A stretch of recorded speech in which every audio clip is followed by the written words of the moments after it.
Have you ever had that feeling in your gut that there's something you should be worried about, but you can't quite figure out what it is? For young children, that happens all the time. They feel all the big emotions grown-up feel: anger, frustration, fear, but they don't have the experience to identify the feeling or figure out where it came from, much less manage it on their own. So they tell us how they feel through the way that they behave. In other words, behavior is the way young children communicate. Our job as grown-ups is to figure out what they're trying to say, help them learn to handle the difficult moments that are going to be a part of life. Welcome to The Hidden Language of Children, a podcast devoted to helping grown-ups decode the meaning behind children's behavior. I'm your host, Dr. Kimberly Bell, Chief of Clinical Practice, Training, and Innovation at the Hannah Perkins Center for Child Development in Shaker Heights, Ohio. At Hannah Perkins, we understand a child's behavior as communication, and we work with adults to understand it too, so they can enjoy parenting more while helping their children grow into resilient, caring, and confident people. As usual, I'm here with our producer, Bob Rosenbaum. What are we talking about today, Bob? Thanks, Kim. We're talking about bullying today. So when I was in school, and it's been a very long time, bullying was basically viewed as a schoolyard problem. It was a phase, something the bullies would grow out of and something everybody else had to endure. Or if it was bad enough, something that you could end by punching the bully in the nose. We know better today. Studies have demonstrated how the effects of bullying can last a lifetime. Among victims, it more than doubles the rate of anxiety disorders and the risk of suicide, even into middle age. It's also been connected to physical health issues and lower earning potential throughout adulthood. As bullies grow older, they're far more likely to be involved in domestic violence, drug use, and criminal behavior, and the physical toll on adults who bullied is comparable to the physical toll on their victims. So, Kim, simple question with a big answer, I know. Where does bullying come from? I think what I want to say right at the top, what we're going to attempt to do today is help people to understand both the internal experience of the victim, but also the internal experience of the bully.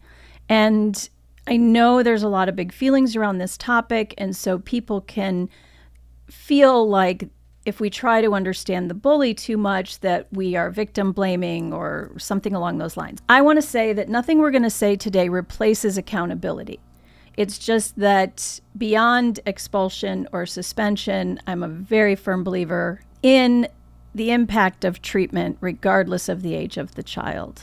And that's what we're going to focus on. So we're not saying that understanding replaces consequence and accountability. Bullying starts really much younger than we typically see the behavior. I mean, we can see bullying behavior as young as 3 years old, but sometimes what is happening in the internal development of the child doesn't come out as bullying until much later. And by much later, I mean when the child begins to separate from the parents and they are out in the world managing their insides all by themselves. We're talking middle school, high school, which is typically when people think about bullies. Well, yeah, even elementary school, though. Okay. In elementary school, you are away from your parents for an extended period of the day, and you have to manage and regulate your emotions essentially on your own in a large social atmosphere. So what are the behaviors that we could talk about then that you might see in a 3 or a 4-year-old that I guess for a 3 or 4-year-old, they're totally normal behaviors. It doesn't mean you don't want to help correct them. But what are some of those behaviors? Right. Okay. So at 3 years old, one incident of biting when angry is not a bully make, right? It's more about the consistency and the frequency, but do not be surprised that 3-year-olds can say very mean things to each other. If they have heard mean things, then they know what a mean thing is. They may not understand why exactly it hurts people's feelings, but they have enough observations of the world to echo things that they have either seen or that they have heard. And that is really the start of it, right? We are looking at early development and what moves from the outside experience to become the child's internal world.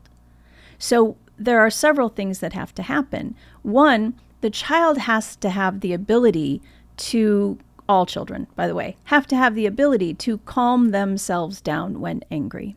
So if they come from a place where their anger is met with more anger, the result of that is potentially a grown-up or an older sibling that squashes their feeling through power, control, or intimidation, then you are setting up a perfect stew for, one, not learning how to regulate calmly, two, observing that the way to get a situation that is scary under control is to be the most powerful one in that situation, right? And three, fear. So that's the learning portion of it. But what's developing on the inside is this really powerful force around shame and humiliation. As you are growing up, there isn't anything that feels much worse than feeling like you are basically wrong, broken, tiny, small, inadequate, any of those words you want to put into it. That is an incredibly uncomfortable feeling to live with. You with me so far? Yeah. Yeah. What are really quickly, what are some examples of things that happen at home, for instance, that might give kids that feeling? If there is one parent who is abusive to another parent in word or deed, so if emotionally abusive or physically abusive, if the child's age-expected anger and rage is met with, I'll give you something to cry about, or is met with physical violence, or don't you ever talk to me that way, I'm bigger than you, anything that sends that message really can create a sense of shame and humiliation. Don't be mad at me. Well, you're not allowed to be mad at me because you are small and helpless. Got it. Yeah? Yep. Or, oh my God, look at you trying to be big. You know, that kind of sarcasm, don't care for it. Because that's part of that humiliation thing. There are just so many other ways that we can help parents manage big behavior. And I'm not saying a child might not be born temperamentally with really big feelings. And it feels like dominance is the only way to get that temperament under control. But there are lots of ways we can help parents with a child who has a really difficult temperament. But if you are at a loss and you find yourself using dominance, fear, or physical punishment as a way of containing your child, then what happens is that child does not learn internal regulation. They're relying on outside to stop that from happening. There's also other stuff that goes on in preschool, though, that doesn't necessarily have to deal with big anger or feelings of shame. For instance, the Mean Girls thing can start pretty early. My best friend. Yeah. Or you're not allowed in our play group. Yes. Or your hair is ugly. Who did your hair? Those kinds of things aren't necessarily behaviors that come from being Aggression? abused at home. They're normal. Those are normal kinds of behaviors that we have to help toddlers learn not to exhibit, right? Right. But the question underneath it is the same. It's that those questions are going to be there, and how the teachers respond to it and how parents respond to it has a huge impact. Because yes, even those triads where this is my best friend, you're not allowed in, we're excluding you, has a lot to do with what's going on the inside of the child who's engaging in early bullying behavior. They don't know how to manage their own insecurity. When we talk about the developmental phase of a 3 and a 4-year-old, we talk about developing this sense of being impactful in the world. I am of consequence. And if you feel like you're not sure if you're okay, is my gender okay? Is my hair okay? Is my skin color okay? You're going to go to school and you're going to ask questions about that. Now, sometimes kids have words and they can ask the question, why are you this color? Why am I that color? You have short hair, I have long hair. Those curiosities are all asking the same question, which is, am I okay? Relative to you, am I okay? But if those questions can't be answered or the child can't speak them and doesn't have the words for it, sometimes they'll go up and pull the hair of the child, or they will exclude a child that they might be a little bit jealous of. And I think parents pick up on that. Unfortunately, saying to a child, well, they only do that because they're jealous of you, doesn't resolve the emotional containment issue, right? It doesn't, just because somebody's jealous of you, it doesn't make it okay if they're pulling your hair. I always thought that they're doing that because they're jealous sounded like a simplistic explanation. As you're describing it here, I guess it really is essential. It's the underlying concern about inadequacy. Yeah. It's not like inadequacy has been internalized at a very young age, but it is a question at a very young age, right? And so I think when we say jealous, we're thinking about a much more complex form of jealousy. It's noticing differences and not feeling solid enough in yourself to tolerate those differences. And so differences are scary because differences may mean better than you. Okay. And so we have to help children as they grow up, not even a part of like bully prevention, but just normal development, is helping them know and understand that they are right and perfect just the way they are, regardless of what that looks like. So what you call as being helpful to normal development is also preventative for bullying, that if you can help children understand these feelings, help children learn to keep their hands to themselves when they're having such a feeling and find some more constructive way to express it. You're not only helping them develop normally, you're helping prevent them from bullying behavior later on. Correct. But also the children who have more noticeable differences, whether they're smaller than the kids their age, or they're in a minority in terms of how they look or what their ethnicity is, those kids really point out the differences and can become targets for bullying. And we have to help them as well feel confident and strong in their own developing identity, in who they are, in their size, in their, what are their strengths, as opposed to focusing on whatever it is that kids are saying to them, because what kids are saying to them is very quickly and easily internalized if they don't have the voice of the parents in their head telling them that that's not true. Okay. Yeah. There are some kids who, let's face it, you can look at them and know this child is more likely to get bullied than some other kids might be for whatever reason, and the differences that you've described, or they're just introverted or very quiet or very uncertain of themselves, whatever it might be. And often attempts to help them kind of backfire. It kind of makes them feel like it's their fault. Well, that's because we try to make them be something that they're not, right? Like punch them in the nose kind of a thing. Yeah. There's this idea of if you stand up to a bully, they'll stop. And we see it in the movies all the time, and that's the magic cure, right? Is that somebody punches the bully in the nose, and then the bully's like, well, and they reveal their vulnerability, and then they get past it, and the kid feels good about himself. That's not reality, right? That's not reality, because by the way, the first person who hits is also getting suspended. So there's a consequence to that behavior. But if we're going to talk about prevention, before we talk about response, right? If we're going to stay in prevention, what all children need, the ones who are maybe likely to become bullies and the ones who are maybe likely to become victims, they all need the exact same thing. They need words for their feelings, right? The Hannah Perkins mantra, we move from body to mind. The more you have words, the less you need behavior. And so it is perfectly okay for a 3-year-old, a 5-year-old, a 6-year-old to say, well, they have a nicer dress than I do, or why is that person in a wheelchair? Or those things should not be met with, shh, we don't talk about that. Because those are curiosities. And that's when we can help children to understand everybody is different and everybody is right and perfect just the way they are. And that being shy or being quiet or being smaller is not a justifiable reason to be attacked. And the solution isn't to become something you're not, which is somehow bigger and scarier, right?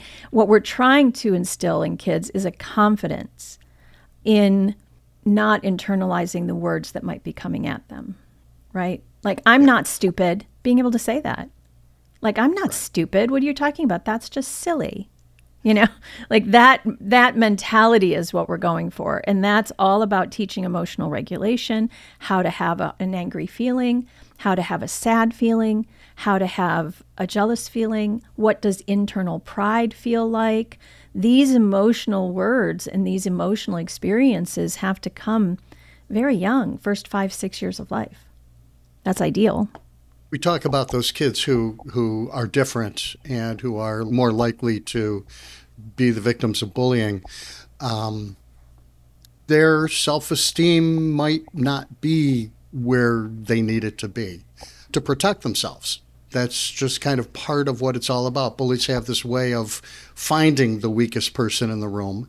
What do you do for the individual child? Okay, so now we're not talking about prevention, we're talking about intervention. We want a child to be set up to be confident, but that doesn't mean that those external voices aren't going to be very powerful. So again, I don't want to eliminate the external. I want to add to the external. So it is incredibly important that children are heard, that children know that there's a safe adult who's going to do something. When something bad happens, what is my favorite Hannah Perkins phrase? Children can get through anything that can be talked about. Yeah. We want children to feel safe going to their teacher, going to their parent, going to the school psychologist and saying, this is happening to me. And sometimes shame and humiliation and the response they sometimes get from external adults, like kids will be kids kind of behavior, makes it not a safe place to go. And they hold on to the experience for too long. And that develops into shame, humiliation, and helplessness. No one's right? going to help me. Nobody's going to help me. I am genuinely helpless. And we need to make sure as a system and family system, school system, that we address those concerns.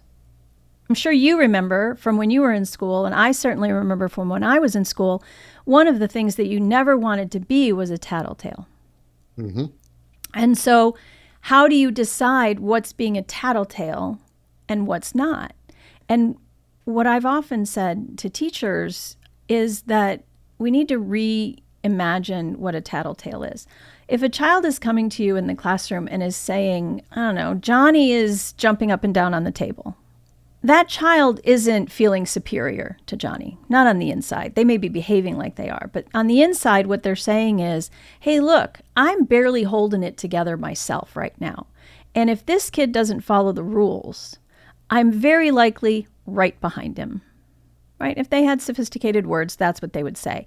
Please stop this from happening because I'm getting too excited or scared of my own inside feeling.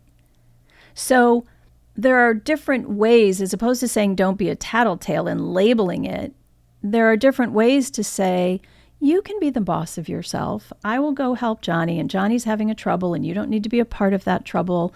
You can just walk away, and you can be the boss of yourself. That's very different. That's somebody who's giving that child a way to manage the inside feeling they're having from the jumping up and down. So then when a child comes and says, and again, as typical, we're focusing on very young children right now. When somebody comes over and says, I built a tower and Johnny knocked it over, is that bullying? It could be. We know two things in this moment. We know that Johnny is having an internal experience that led him to kick the blocks over. And the child whose blocks were kicked over is having an internal experience about the attack. And yes, it's super hard.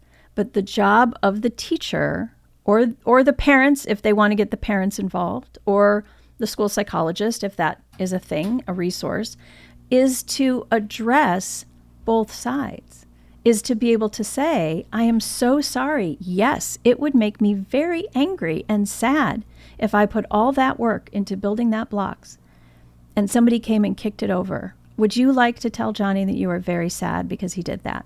And then we go get Johnny and we say, Johnny, there must have been something going on inside of you because you're not the kind of kid who just kicks over blocks. I wonder what you were feeling. I wonder if you can tell Joey what you were doing when you kicked over the blocks. Well, I wanted to play with him and he said no. By the way, I'm using these because these are everyday occurrences in our school, right? In any school. And that is what we call teaching 3, 4, 5-year-olds conflict resolution. It starts very early. How do you identify your feelings? What is an angry feeling? Was that a little, medium, or a big feeling? Was it really a kicking feeling? Did you need to have your body have that feeling for you? These are some of the pieces of language that we use at Hannah Perkins to help children understand that emotional regulation piece so that A, they don't have to kick over somebody else's blocks when they're having a difficult feeling, and B, you can stand up for yourself by using your words and not your fists, by saying what you did hurt my feelings. And then you have a containing adult who is helping resolve the conflict. How can we resolve this? And then the bully, quote unquote, can offer to help rebuild it. Would you like to help rebuild the building? Would that be okay with you, Joey? Would it be okay if he helped you rebuild it so that you can both feel better about this? Yes. Okay, great. And then the teacher keeps an eye on it to make sure it goes well. That's restitution. That is conflict resolution in a nutshell. And it happens multiple times a day. Yeah. Yeah. Now, there's a third element to bullying, and that's not the victim, it's not the bully, it's the audience. Yes. The other children who might be there and might be watching, and, especially later on, they may be asked to take sides. Because it makes you part of the in-group. We're talking about in-groups and out-groups. And again, it all stems from differences and what differences are okay. Imagine, right? Let's say we're going to be in the bully's shoes for a second again.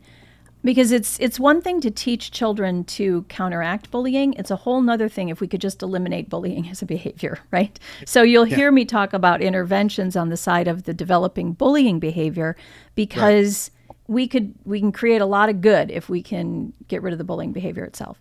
Yeah. So if you imagine what's happening inside the bully is, I don't feel good about myself. Now I see somebody who has a difference that I feel like I can identify with the bigger, stronger person, make them small so I can feel big, right? And I don't feel threatened by that person because they're shorter or skinnier or quieter or whatever. And so I'm going to attack that person either verbally or physically. Now, if I get cheers, laughter, some kind of in-group behavior, by the way, from the rest of the kids who've gotten very nervous, and they don't want that behavior coming towards them, so they in turn identify with the bully. But what that does is it gives the bully the audience of, I am accepted when I do this behavior.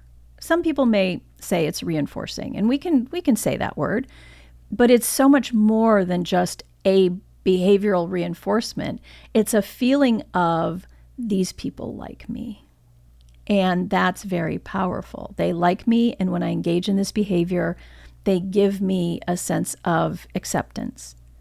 And so we have to do bullying interventions in large groups.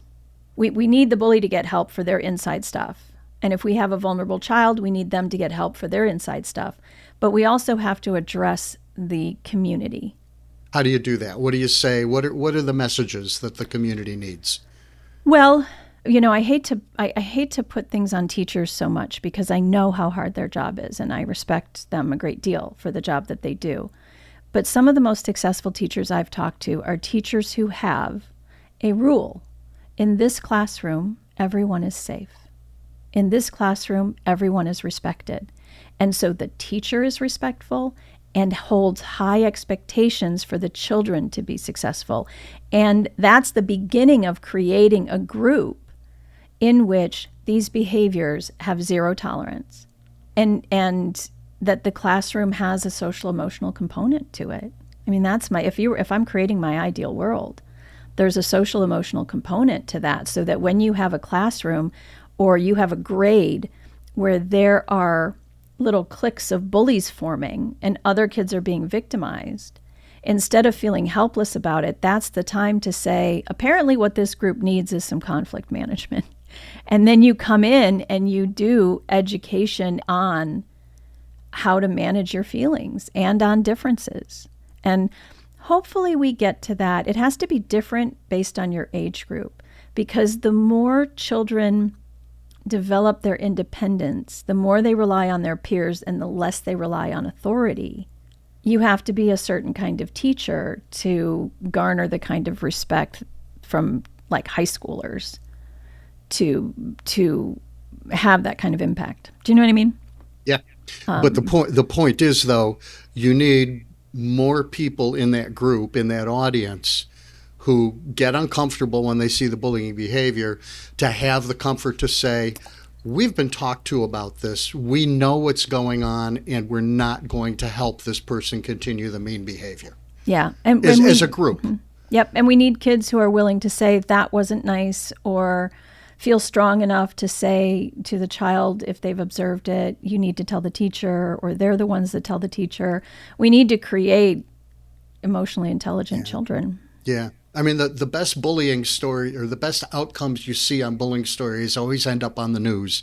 And it's about the group of kids who make a deliberate decision to be inclusive of that person who is being bullied or is likely to be bullied. Yeah. Yeah. And that's where, again, you have the teachers, and then you have the parents, and then you have someone like me. You have a therapist on the front line who can work individually. Because no matter what a teacher does, if a child is having a certain experience at home or has a certain internal vulnerability, there might not be anything that group think is going to do. There will always be a need for someone like me to be called on to help on an individual level. Right now, for the most part, in most school districts, there are zero tolerance policies for violence. And so if a child makes a threat of some kind of violence or deadly violence, right, serious violence, that child is often suspended pending being seen by a psychologist or a therapist, who is then able to assess them and then write a letter to the school saying it's safe for them to come back to school. I will admit that I have felt sometimes like, oh, come on, you could have figured this one out. This was a one-time issue and it's fine, right? There's a way to work with it. But in truth, I would rather they send me all of those kids than to go to the other extreme. I think that bringing in help is something we have to get really comfortable with. So we've talked a little bit about the victims of bullies, and the challenge that they face is not only being bullied, but that often the help they get is not that helpful. It's saying, well, act tougher or be stronger or be more outgoing. And so we've talked through that a little bit. We've talked through the third party, the audience. They need help getting swayed to the side, let's call it the side of good, and the side of kindness. We've got the teachers or the adults in the room. It's not always in a classroom that this happens. So let's just say the caregivers or the adults in the room. They need to be up to it. They need to be able to identify what's going on and work with all three of those parties, the bully, the victim, and the audience. So now let's go to that final piece of the puzzle. How do you help a child not become a bully in the first place? I mean, as we've talked about, it becomes clear bullies are victims in their own right. It's not fashionable to feel sorry for them. It's easy not to feel sorry for them, especially as they get older and older. But they too have not been well served at some point. Well, I think the truth is that a lot of those kids that show that behavior early on need some kind of individual help. And their family system needs some kind of individual help. What doesn't help is what I see sometimes, which is labeling kids. I don't like hearing us label kids as sociopaths.